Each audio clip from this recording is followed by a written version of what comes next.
All right, let's go. Let's jump in and talk about team play again. So we're going to jump into team play and we're going to finish our conversation or continue the conversation down this road here. And we're going to talk about financial plannings and agreements today. Okay. Yesterday we talked about the importance of team agreements. So you can't get started in team play without having a good agreement. And I think you might even want some legal advice there. If you're going to do this for real, right? Oh, PJ's here. How you doing, buddy? Oh yeah. I see what you're saying. And you're right about that. But what I'm saying is, PJ, and I guess today's going to be kind of I'll repeat some of yesterday's work, which is this: if you're going to do it, I want you to do it safely and with eyes wide open. And that's kind of what I'm getting at, because I know that people want to talk about this. I think there's an eyes wide open piece to this, and that's what we're talking about here. Again, from a business operation standpoint, I think it starts out with good agreements. I think if you're going to do this with a team, you've got to have an agreement in place, how you're going to work it. And the agreements, as we talked about before, cover everything from communication plans to getting fired and changing the team dynamic and when do payments come out. All those things have to be kind of sorted out in the beginning. Because again, if you're going to do a team thing for real, like you're really going to share money, you got to protect yourselves. You got to protect yourselves in this. I think that's an important piece of it. Is I don't want to see you just go, hey, let's go to the restaurant and drop our money on the table and we'll just divvy it up and we'll go play. Because that's going to be a disaster, right? If you're going to do this, you got to do it, I think, with the right mindset. And it's got to be a business mindset. You got to be cold, like your friends and you're doing your thing, but it's got to be cold. And I think that's an important piece to this, right? And that's the purpose of talking about team play the way that I want to talk about it. So today, we're going to hit financial planning and financial agreements. And as I do this, I want you to picture not just a team. What I'm about to say to you about the money management piece of it, yes, I'm doing it in the context of a team. A lot of what I'm going to say, I think, makes some sense for you as a person individually as well. So I hope that comes through. And tomorrow we'll talk about roles that we play and the game plan and your SOPs and that kind of thing. But for now, let's review. Team agreements, remember, we talked about the comp plan, conflict resolution, practice planning and expectations, research, and your time investments. But really today I want to talk about managing money. Managing money, I think, is an important thing. And as a team, you're going to have to deal with your finances. And I wrote some notes over here, which is, first of all, talking about your initial investments. And this was the subject of yesterday's Discord talk. Your initial investment, I think, has some play in how much you're going to win or how much you're going to take out of the thing. So in other words, I have a little chart here to show you in a minute, but if I'm buying in for 1,000 and Dr. S buys in for 500, clearly I'm 2-to-1 on the profits, right? That's what you'd think. That may not be the way you structure your finances, but you should call that out ahead of time. Again, as a financial agreement for your team, I think you got to call that kind of stuff out early and get that written out and understood. You want to talk about handling expenses. Is everybody on their own for expenses, or do expenses come out of the team 401g or the team master bankroll? And here's the thing, this is interesting. Ken and I talk about this a couple of times on the phone with our personal 401g accounts, right? My 401g account, the way I operate my personal money, my 401g is everything. Like if I'm going to Vegas and I got 10K in my 401g account, 1,000 of that is my trip. It's the Uber to the airport, it's the plane, it's the hotel, it's my getting around town, it's my food, and then I gamble from it too. Ken looks at the 401g as only gambling money. I look at that as a business account. Now you could have two accounts, a 401g for gambling and a 401g for travel, and have both of them going at the same time. To me, it comes out of the same kitty. If you're a team, where's the expenses coming from? Like who's paying for it? Is each player paying for themselves, or is the team master bankroll paying for expenses? That's got to be called out ahead of time. And that also potentially impacts the split of money, because I may be coming from Seattle to AC, right? Where Jeff's coming from Maryland to AC and has no expenses, but I got $1,000 bill coming out of here, right? Does the team pay for my 1K? Is that part of my earnings, or is that just a team expense? Got to be called out ahead of time. And I think the way you manage your personal gambling accounts, I think also how you handle expenses is an important piece of that, especially if you're going to get into using an accountant, which you probably should. You need to talk about session bankrolls. If the team has 20K in the bank, are you bringing 20K to the house? Or are you bringing 10K to the house? How much are you gambling with at each step? That's an important piece to call out too. It's part of the gameplay piece that we're going to talk about tomorrow, but at the same time, stripping that down and having everybody on board with what we're going to put at risk from our bankroll is an important thing. And how you grow the bankroll back, I think, is important.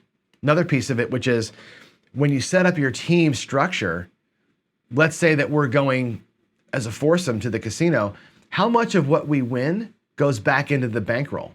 Like besides the core, we take out $1,000 and we win 500. Are we putting all 500 back? Are we putting 250 back? Are we putting 100 back? What are we doing? What's going back into the master bankroll? And then what's left over gets split. Those percentages have got to be worked out ahead of time and agreed upon. Can't be any ambiguity there. None. Okay. When I go to the casino and I'm doing my personal bankroll build, which I'm doing, I'm bankroll building here a couple times a week to try and get myself extra money to go to DiceCon with. Right now, all of it goes in to the 401g. But a lot of times I'll put half in the 401g and grow it back up, and I'll keep half out. And I'm buying equipment. I'm buying things like, you can see it here, like my Stream Deck. I'm buying stuff for the show, for the channel, with some of my winnings. But I'm earmarking some for growth and some for keeps. The team has to do the same thing. What are you going to put back in the master bankroll? What are you divvying up? That's got to be called out. And I think we look here at revenue sharing and how do you share the revenue? Are you evenly splitting all the profits? Or is it based on percentage of ownership? Like in other words, again, if James is in for 1,000, I'm in for 500, and we win $1,000, does he get 750 and I get 250? Does he get 500 and I get 250? How do we work in that, right? We got to think through how are we sharing the spoils of war. Like that's an important thing. So I definitely think that's something to consider. I'm going to put this comment up on screen before I switch because Fives says this. I think guys trip themselves up adding meals and expenses into their bankroll. If you buy lunch at work, you eat it out of your pay. You're right. The reason why I say this maybe as a part of bankroll and why I do it, it's a cost of doing business to me. Like I wouldn't have incurred the cost of the flight or the hotel had I not been going there to gamble. Had it not been a business trip, so to speak, right? I wouldn't have incurred that. If you're going to include the cost of travel and the cost of food and the cost of Ubers and everything else as part of your trip, then it's a business and those are write-offs. And you got to think of it that way. If I'm going to make myself an LLC, right? If I'm going to make our team an LLC, those expenses become write-offs for the business, right? And then the amount of money that your W-2Gs that you file at the end of the year become different because there's expenses involved. And that's why I think including the expenses part of it is a decision you make as a team. Are you just, everybody's an individual and the team just pays the winnings? Or is it a business? And are you guys actually taking a paycheck from this thing? And even though your revenue share is what you're basing your pay on, it's still a paycheck out of the company. Think of it that way. Think of this whole thing as a separate thing, I think. And I think it'll help protect your personal money, right? If you think of it that way, where everything is just kind of in a silo or like in a little bubble, so to speak, and you keep all this over here, doesn't affect your home living. And I think that's where I want to give you the most advice in terms of protections and that kind of thing. Does that make sense? I hope that does. PJ is saying the only team that worked were the MIT teams. And the roulette teams, sure, they had an advantage to some degree. I'm not saying we have an advantage here, right? What I'm saying is a couple of things. You can, and I will prove this to you, PJ, you can win more money with more people playing different strategies. I know that you can. I know that you can. So, like I said, I don't know that it's an advantage, but I know that we can pool money and we can win by playing different ways. And I think it's an important thing to protect your money as you're doing it. That's kind of what I'm after, is finding ways to be protection. Yeah, right. So what you do, Kevin, in this case, Kevin is saying about one person's lobster, one person's on spam. You're right. That has to be controlled. Maybe not the food, maybe it's the flights. Maybe everybody gets a per diem. Maybe like while you're in Vegas or the town, the team the team expenses give every player 20 or whatever, 30 or 40 bucks a day, whatever the per diem is to eat with. And you can eat that how you want, but that's kind of your living expenses during the day when you're there. There's ways to put this out that is fair. And that's why I think the communications plan we talked about yesterday, super important, because you got to talk about these things and have your plans figured out ahead of time. You got to know in advance, what are you going to do with the money? Right? Because you're right. Because Kevin's bringing up a great point here. What you do with the money is critically important, and how that works out, how it gets spent, and what the allowances are. I think there's a thing, and I think that part's got to be even, Steven. Right? My opinion. Here, let's talk about ways that we can split the revenue. Because here's an interesting thing, right? Waylon and his dad go to the casino, and of course, their father and son, they're splitting money differently, right? Me and Brian go to the casino, and Brian and I decide to pool our money. We go, right? Hawaii Crap Shooters and me. We're gonna go. What are we doing? Are we straight splitting, right? If we both put in $1,000, sure, we straight split. If Brian puts in 3 times what I put in, are we doing a straight split? Probably not. Right? If he and I collectively win $3,000, he's getting 2 and I'm getting 1. That's the way it should be. You could, though, just do a straight split and say, you know what? We're just going to all go. We're all putting in time. We're all going to be there for, 8 hours a day, 3 days. We're putting in the same hours, the same effort. The team bankroll is what it is. We all just take 1/4 of the winnings, and that's going to be it. You could elect to run it like that, and over time, expect that everybody kind of builds themselves back up into the bankroll. I'm going to show you a spreadsheet where that kind of happens. You could do it where there's no split at all. You could make yourselves employees of the LLC, and just every month it's a salary, a straight up, not even splitting the revenue. Maybe it's just a straight up $1,000 a month salary for everybody while you're building the business up. But that's got to be called out. That's got to be part of your, again, team agreement, financial agreement, part of your LLC formation documents, right? What is your roles in the team? And again, are your team's money table winning based, or is it just like a core base off of the main? So let me switch over here and actually look at a spreadsheet that I've made for you. All right, imagine the team where you've got Kirk, Spock, Picard, and Michael Burnham are your players, and they all bought in for $1,000, right? And you set up your team like this. You're going to have an even split of 25% of the profits, right? An even split of 25%, which means if the team wins $1,000, $250 of that is going to be split up evenly amongst the 4 players. You're going to reinvest into the team's bankroll 25%, and you're going to take the 50% that's left over and share that based on their buy-in amount. In other words, let's say that Kirk bought in for $5,000 into the team, and Spock was a $15,000 person, and Picard was $10,000, and Burnham was $2,500, and there's your percentages, right? So that 50% rev share gets paid out according to this. So each person earns that much of 50%, but each person gets 1/4 of the even split piece. So you kind of split this out in many ways. This is one way to do it, obviously. This could be, you can split up 20%, you can reinvest 35%, of course, and then put 40% as the revenue share piece. And everybody can earn different monies based on the overall profit. And I've got a sessions tab here where we're logging the profits. So for a trip that we made last week, the team made $2,350 with $1,000 in expenses, and they're splitting $1,350 across those percentages. And here you can see what each player takes home from that. They each get 25% of the split, but their percentage of the share.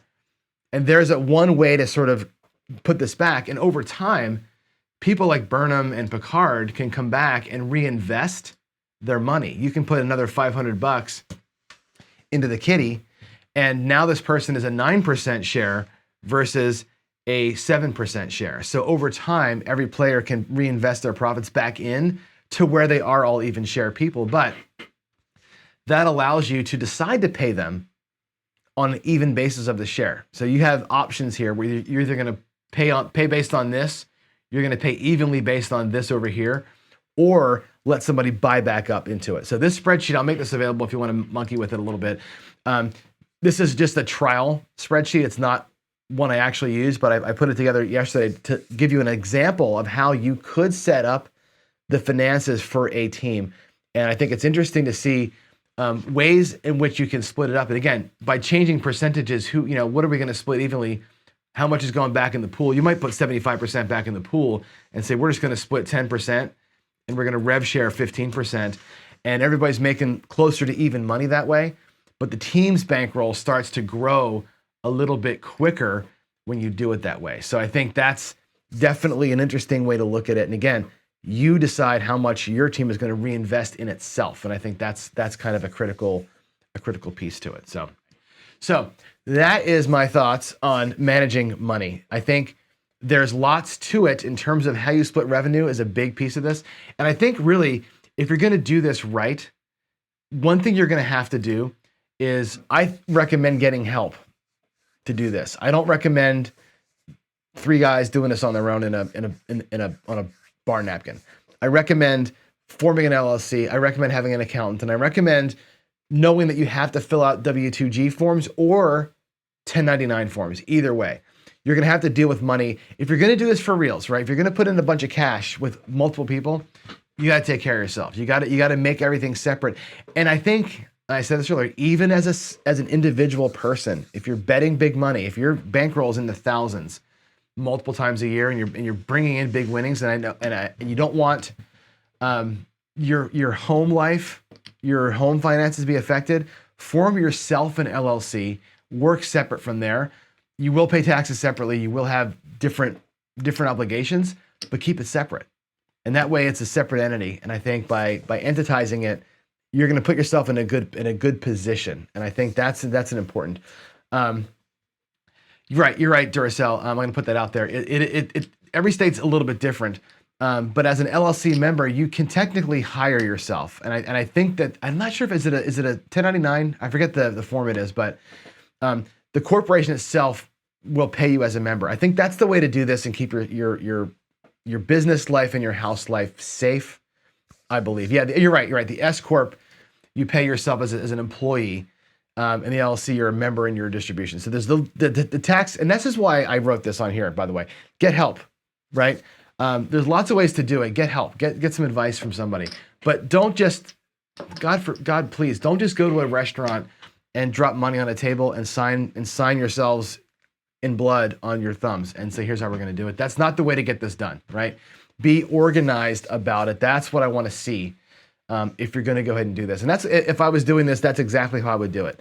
And I keep all my personal gambling money separate from my house. We have a whole separate system for managing this money because of that. I've seen too much in my life go south, and that's why we do it this way. And I think from a team standpoint, I think that it makes sense to pursue that as a team, smart financial decisions. And I think going back to my initial point here, which was this one, which is having this thing run as a business where you're operating as a company, team agreements, communication plans, mitigation plans, conflict resolution plans, financial planning and agreements.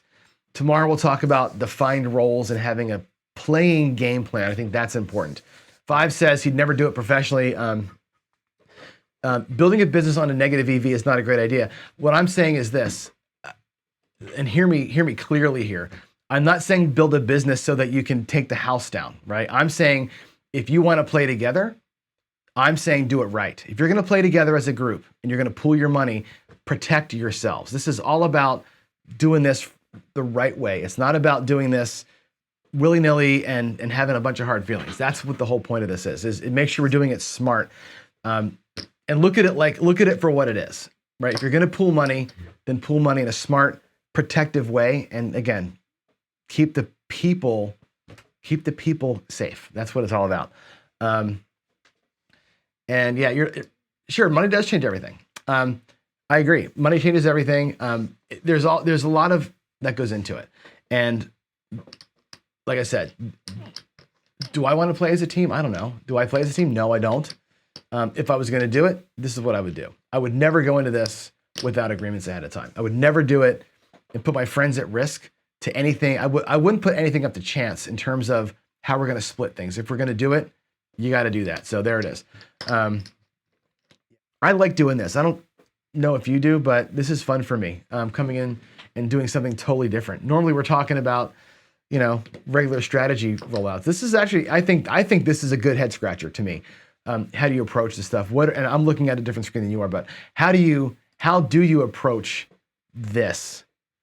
How do you approach a team? And again, I look at it like it could be for disconnected people, right? I would prefer the team be 4 friends. And with 4 friends, I look at this stuff as protecting that, making the team part of this cold and having the friends and the relationship stay strong. I think that's really, really cool. So